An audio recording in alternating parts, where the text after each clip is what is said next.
हर हर महादेव, जय शिव शंभु। करता करे न कर सके, शिव करे सो होए। तीन लोक नौ खंड में, शिव से बड़ा न कोई। आज है पावन पवित्र सोमवार का दिन। सुंदर कथा सुनेंगे जो बिना व्रत के भी आप सभी को अनंत गुना फलों की प्राप्ति करवाएगी। आरंभ करते हैं। बोलिए मेरे साथ, श्री शिवाय नमस्तुभ्यम, हर हर महादेव। सोमवार का दिन भगवान शिव के भक्तों को और महादेव की अनंत भक्ति को समर्पित है। महादेव का दिन हर दिन है, उसमें सोमवार का दिन अपने आप में अद्भुत है। आज के दिन भक्त भगवान को पूर्ण रूप से प्रसन्न करने के लिए पूजन अर्चन करते हैं। आज जो भक्त व्रत रखते हैं, पूजन करते हैं, उनका तो कहना ही क्या। सोमवार के दिन भगवान शिव को पूर्ण रूप से समर्पित भाव से पूजन करना चाहिए।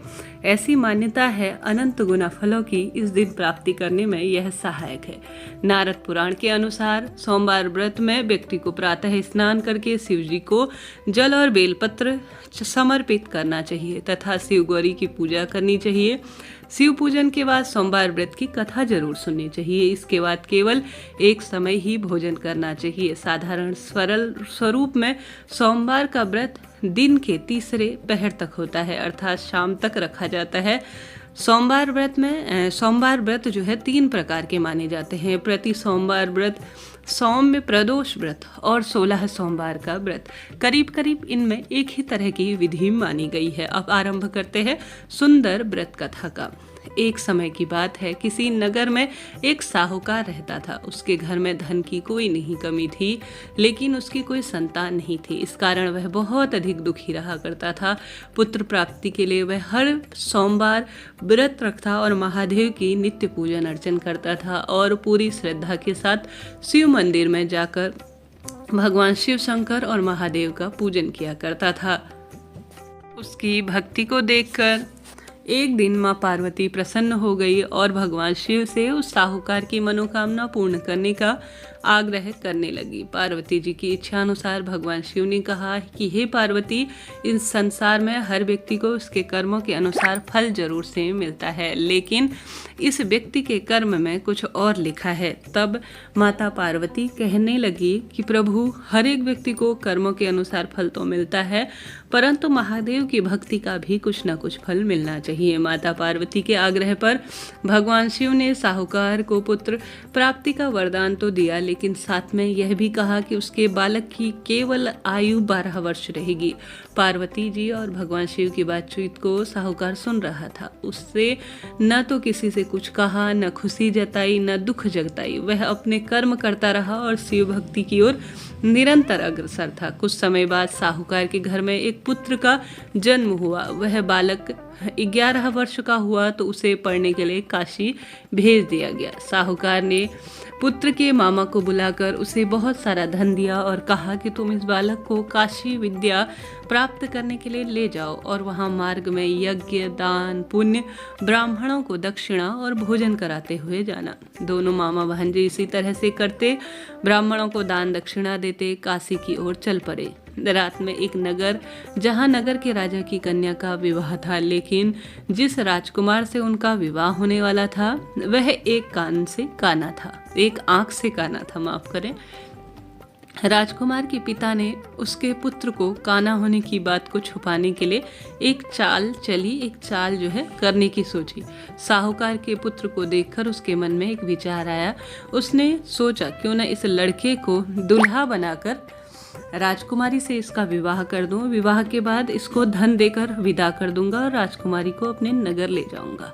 लड़के को दूल्हे के वस्त्र पहनाकर राजकुमारी से विवाह कर दिया, लेकिन साहूकार के जो पुत्र थे वह बहुत ईमानदार थे। उसे यह बात न्याय संगत नहीं लगी। उसने अवसर पाकर राजकुमारी के दुपट्टे में लिख दिया कि तुम्हारा विवाह तो मेरे साथ हुआ है, लेकिन तुम्हें राजकुमार के संग जो भेजा जा रहा है वह एक आंख से काना है। मैं तो काशी पढ़ने जा रहा हूँ।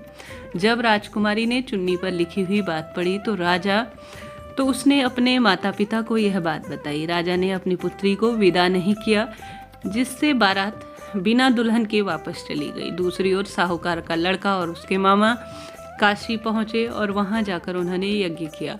जिस दिन लड़के की आयु 12 वर्ष हुई उसी दिन यज्ञ रखा गया। लड़के ने अपने मामा से कहा, मेरी तबीयत कुछ ठीक नहीं है। मामा ने कहा, तुम अंदर जाकर आराम करो, सो जाओ। शिव वरदान के अनुसार कुछ ही देर में उस बालक के प्राण निकल गए। मृत भांजे को देख उसके मामा खूब विलाप करने लगे। संयोगवश उसी समय शिवजी और पार्वती माता उधर से जा रहे थे। पार्वती जी ने भगवान शिव शंकर से कहा, स्वामी, मुझे इसके रोने का स्वर सहन नहीं हो रहा है, आप इस व्यक्ति के कष्ट को दूर करें, मेरा आग्रह है। जब शिवजी मृत बालक के समीप गए तो वह बोले, यह उसी साहूकार का पुत्र है जिससे मैंने 12 वर्ष की आयु का ही वरदान दिया था। अब इसकी आयु समाप्त हो गई है। लेकिन मातृभाव से विभोर माता पार्वती ने कहा कि हे महादेव, आप इस बालक को और आयु देने की कृपा करें, अन्यथा इसके वियोग में इसके माता पिता भी तड़प तड़प कर मर जाएंगे। माता पिता के आग्रह पर भगवान शिव ने उस लड़के को जीवित होने का वरदान दिया। शिव जी की कृपा से वह लड़का जीवित हो उठा। शिक्षा समाप्त कर लड़का मामा के साथ अपने नगर की ओर चल दिया। दोनों चलते चलते उसी नगर में पहुंचे जहां विवाह हुआ था। उस नगर में भी उन्होंने यज्ञ का आयोजन किया। उस लड़के के ससुर ने उसे पहचान लिया और महल में ले जाकर उसकी खूब खातिरदारी करी और अपने पुत्री को उसके साथ विदा किया। इधर साहूकार और उसकी पत्नी भूखे प्यासे बेटे की प्रतीक्षा और शिव भक्ति में लीन थे। उन्होंने प्रण ले रखा था, हम शिव की भक्ति निरंतर करेंगे, और प्रण यह भी ले रखा था कि बेटे की मृत्यु का समाचार प्राप्त हुआ तो तुरंत अपने प्राण त्याग देंगे। परंतु अपने बेटे के जीवित होने का समाचार पाकर वह बेहद प्रसन्न हुए।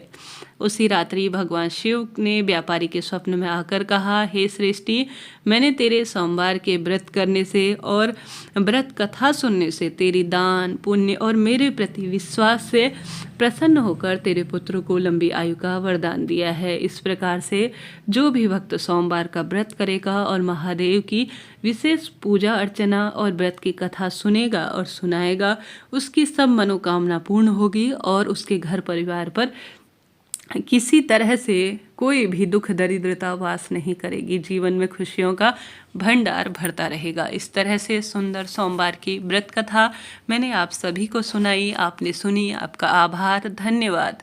आप सभी जानते होंगे महाकाल इस सृष्टि के कर्ता धर्ता और रचयिता हैं।